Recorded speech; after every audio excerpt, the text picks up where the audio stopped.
Bonjour à tous, c'est Gladys Astiti pour une nouvelle vidéo. Alors aujourd'hui, je vais vous parler d'un village très mystérieux qui se situe au Japon. Donc c'est le village de Inunaki. Ilunaki, enfin, excusez-moi, je suis pas très top hein, pour la prononciation, hein, surtout pour le japonais, hein, vous me comprendrez.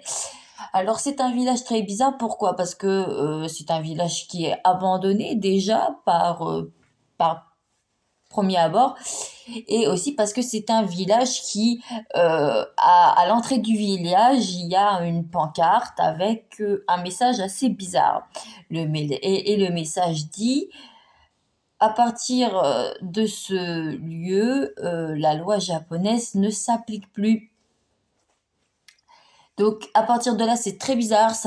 Alors ça veut dire que dès que vous rentrez dans ce village, ben il n'y a plus de loi, il n'y a plus de loi, il n'y a plus de règles, il n'y a plus rien. C'est open bar. Et c'est vrai que c'est très bizarre.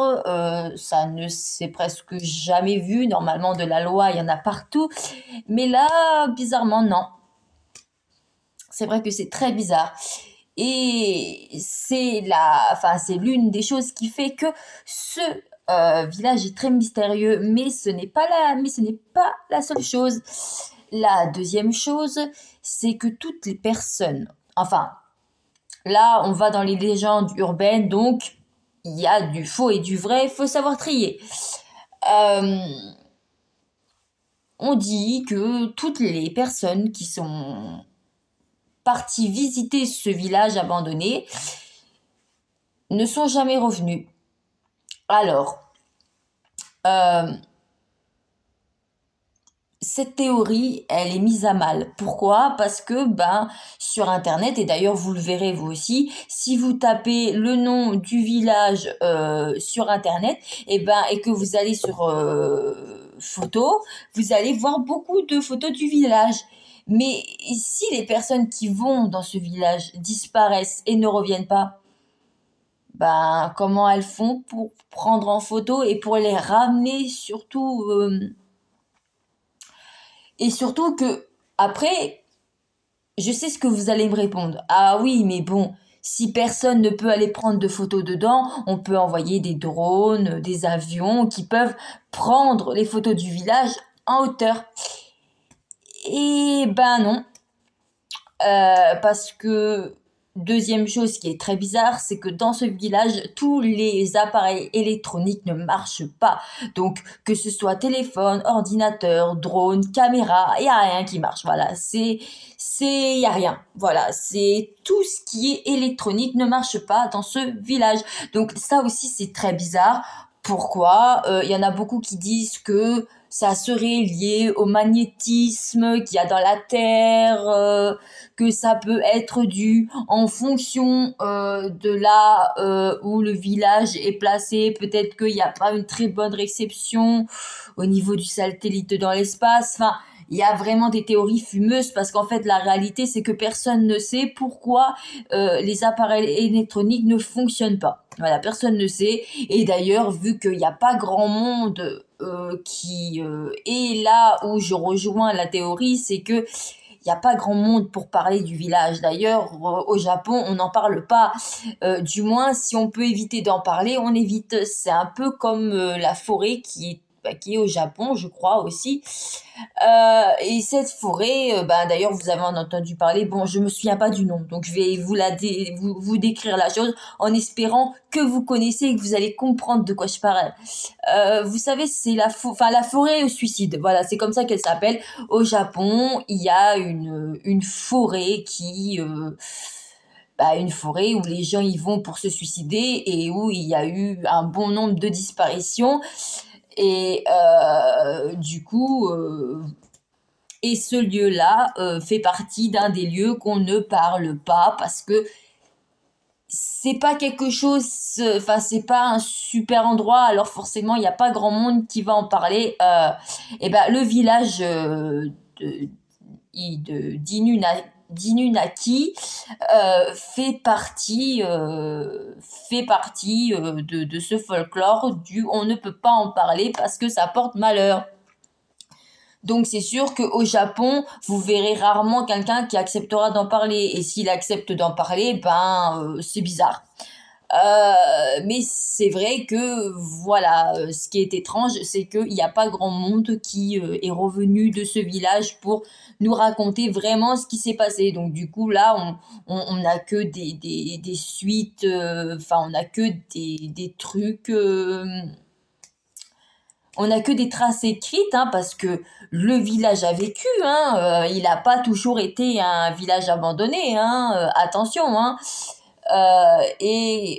Du coup, le village fonctionnait très bien. D'ailleurs, le village était en fait, si ce village arrivait à vivre comme il faut et à tenir le coup économiquement parlant, c'est que ce village était pro dans la fabrication de bois. Voilà, il fabriquait beaucoup de bois. Du coup, le bois, c'était l'une des économies qui faisait tenir le village, si vous voulez. Et du coup, grâce à ça, ils arrivaient à faire vivre le village. Jusqu'au jour où, en 1959, il y a eu une énorme inondation dans le village. Voilà, il y a eu une inondation. C'est des choses qui arrivent, malheureusement.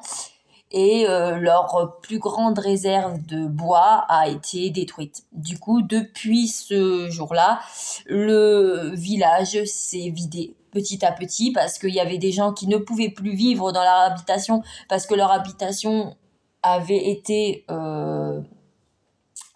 abîmés par les eaux. Donc du coup, ils n'avaient pas d'autre choix que déménager. Donc du coup, ils sont partis vivre ailleurs. Et puis il y en a d'autres qui n'avaient plus de quoi vivre sur ces lieux et qui ont dû partir ailleurs pour vivre mieux. Ce qui fait que le village s'est vidé petit à petit. Voilà pourquoi il est abandonné. Mais attention, apparemment, donc ça, encore une fois, ça fait partie des légendes urbaines. Donc, je dis pas que c'est vrai, attention, c'est une légende. La légende dit que le village ne serait pas tout à fait abandonné. Ça veut dire que les gens qui y vont et qui ne reviennent pas, on dit que si ils ne reviennent pas, c'est parce que il y aurait du cannibalisme, des meurtriers, d'épée, voilà. Je vais éviter de dire les noms, les gens qui aiment bien les enfants. Voilà. Je vais pas en dire plus. Et apparemment, il y aurait tout ce petit monde vivrait dans ce village. Donc, ça expliquerait pourquoi certaines personnes ne seraient jamais revenues de ce fameux village. Mais encore une fois, c'est qu'une légende urbaine. C'est qu'une légende urbaine. Mais par contre, aujourd'hui, le village est très dur d'accès parce que il y a eu un grand grillage, en fait, si vous voulez. Un grillage avec le panneau qui dit que la loi ne fonctionne plus. Donc il y a ça.